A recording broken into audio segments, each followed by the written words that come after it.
시청자 여러분 안녕하십니까? K랜 뉴스입니다. 강원도가 공동직장 어린이집을 확충하기 위해 업무협약을 체결했습니다. 강원도는 근로복지공단, 중소기업중앙회 강원지역본부와 함께 공동직장 어린이집을 확대하기 위해 노력할 예정입니다.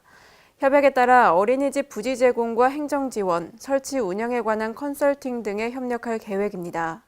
광주광역시가 주민자치형 공공서비스 구축 사업을 적극적으로 추진하겠다고 밝혔습니다. 주민자치형 공공서비스 구축 사업은 행정기관 위주의 공공서비스를 민관이 함께 계획, 생산, 전달하는 체계로 개선하는 사업입니다.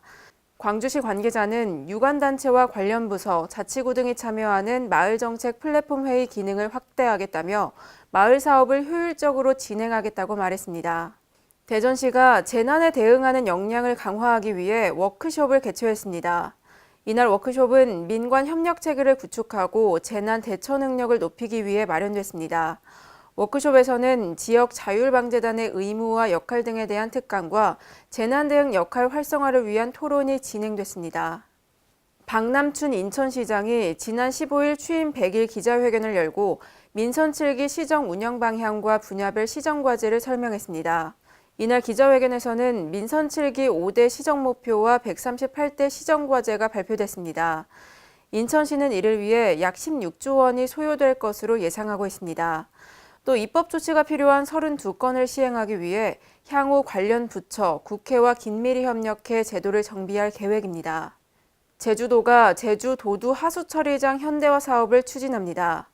내년부터 2025년까지 국비와 도비 총 3,887억 원을 투입해 사업을 진행할 예정입니다. 공공 하수처리 시설이 현대화되면 일일 하수처리 용량이 13만 톤에서 22만 톤으로 증량되고 방류수 처리 공법도 개선됩니다.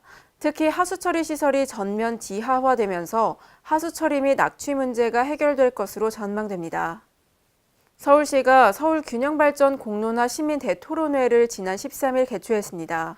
이번 토론회에서는 지난달 29일과 지난 6일에 개최된 권역별 토론회에서 선정된 서울균형발전 7대 과제에 대한 우선순위가 결정됐습니다. 또 균형발전을 위한 재원 마련 방안과 찬반 쟁점 사항 등에 대한 설문조사도 진행됐습니다. 서울시는 공론화 결과를 다음 달 초까지 정리해 서울균형발전 기본계획 수립 기초자료로 활용할 계획입니다. 경기도가 찾아가는 영유아 인성예절버스를 운영합니다. 찾아가는 영유아 인성버스는 경기도 인성체험시를 직접 방문하기 어려운 연천, 가평, 포천 등 보육 인프라가 부족한 지역으로 버스가 찾아가 영유아 체험형 인성교육을 지원하는 밀착 행정의 일환입니다. 인성버스 프로그램은 영유아에게 적합한 미디어 기반 놀이 체험식 인성교육 콘텐츠들로 구성되어 있습니다. 경기도 관계자는 이번 버스 운영으로 보육 인프라가 부족한 지역에서도 영유아 및 양육자에게 양질의 인성교육을 실시할 수 있게 됐다며 보다 나은 보육 환경을 조성하기 위해 지속적으로 노력하겠다고 밝혔습니다. 오늘의 브리핑입니다. 행정안전부가 재난 유형별 위기관리 표준 매뉴얼을 전면 개정합니다. 재난 영상회의를 초기부터 운영하고 위기관리 매뉴얼의 현장 작동성을 대폭 강화합니다. 또 폭염과 한파 등 신규 재난 유형의 위기관리 매뉴얼 제정도 조속히 마무리할 계획입니다. 여수 시민들의 고충을 처리하는 시민옴부즈만이 국민권익위원회의 우수 사례로 뽑혔습니다.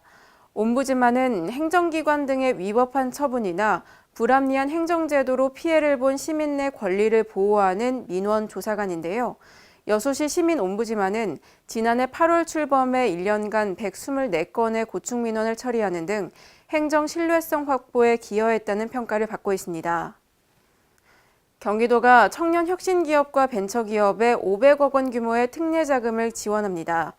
대표자가 만 39세 이하이고 업력이 7년 이내인 경기도 소재 청년 혁신기업이면 특례 지원을 받을 수 있는데요. 이번 특례 지원의 융자 한도는 업체당 최대 4억 원이며 융자 기간은 총 5년입니다. 강원도가 남녀 모두 평등한 도시재생 방안을 모색합니다. 이에 따라 오는 17일 지역, 성평등, 도시재생을 기획하다라는 주제로 포럼을 개최합니다. 강원도 관계자는 이번 포럼을 통해 지역재생 정책이 성평등한 관점을 어떻게 반영하고 실천할 수 있을지 가늠할 수 있을 것으로 기대한다고 밝혔습니다. 고운동 남측 복합 커뮤니티 센터의 도서관이 문을 열었습니다. 이는 세종시가 책 읽는 세종을 구현하기 위해 추진하고 있는 생활 밀착형 공공도서관의 일종인데요. 세종시는 문화 복지 서비스를 한 번에 사용할 수 있게 돼 주민 편의가 향상될 것으로 기대하고 있습니다. 울산시 수소연료전지 실증화센터가 본격적인 운영에 들어갔습니다. 수소연료전지 실증화센터는 총 394억 원의 사업비가 투입돼 설립됐습니다. 울산시 송철호 시장은 수소연료전지 실증화센터가 수소산업의 견인차 역할을 할 것이라고 밝혔습니다. 제주도가 탐라문화광장 주변의 음주, 소란 행위를 근절하기 위해 단속을 실시합니다. 이를 위해 탐라문화광장을 음주 청정지역으로 지정하고 경찰을 상시 배치할 계획입니다. 또 월 2회로 추진하던 단속을 주 1회로 확대 시행할 예정입니다. 이상으로 K랜 뉴스를 마칩니다. 시청해주신 여러분 고맙습니다.